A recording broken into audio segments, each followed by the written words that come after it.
পারেন না। এই আমরা বারবার বলেছি এই স্বাস্থ্য উপদেষ্টা এটা কমপ্লিট একটা ফেইলিওর প্রজেক্ট হয়েছে। 2 নম্বর বিষয় হচ্ছে যে আমরা এখন বিভিন্ন টক শোতে বিভিন্ন জায়গায় শুনি যে আমরা এই যে 32 ভাঙা এটা নাকি মব। কিছুদিন পরে আপনাদেরকে বলবে যে 5 আগস্ট যেটা হয়েছে এটা একটা মব, এবং এটার মধ্য দিয়ে এবং তাদের বন্ধু প্রীতি হাসিনা প্রীতি ওখানে হচ্ছে আওয়ামী লীগের কেউ হার মানায় ফেলে। দেখা যাচ্ছে যে আওয়ামী লীগের থেকে বেশি মায়া কান্না তাদের মধ্যে দেখা যাচ্ছে। এটা মূলত হচ্ছে আওয়ামী লীগ হচ্ছে এখন গরিবের হাউস, তাদের ভোটগুলাকে তো আকর্ষণ করতে হবে, তাদের বুঝাইতে হবে যে তুমি আমার কাছে আসো, তোমার ব্যবসাগুলো যেভাবে আমাকে দিছো এবং তোমার ভোটগুলো আমাকে দাও।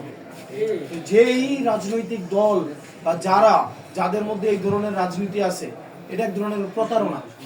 আজকে শুরু করছে 32কে ভাঙা নাকি মব হয়েছে, কালকে শুরু করবে 5 আগস্ট হয়েছে এটা মব, এরপরের দিন বলবে এটা হচ্ছে জঙ্গি। এবং এটা বলার জন্যই হচ্ছে এই যে আপনার জুলাই ঘোষণাপত্র থেকে বারবার আমাদেরকে বলতেছে এটা নাকি ইমোশনের স্থান নাকি সংবিধানে নাই।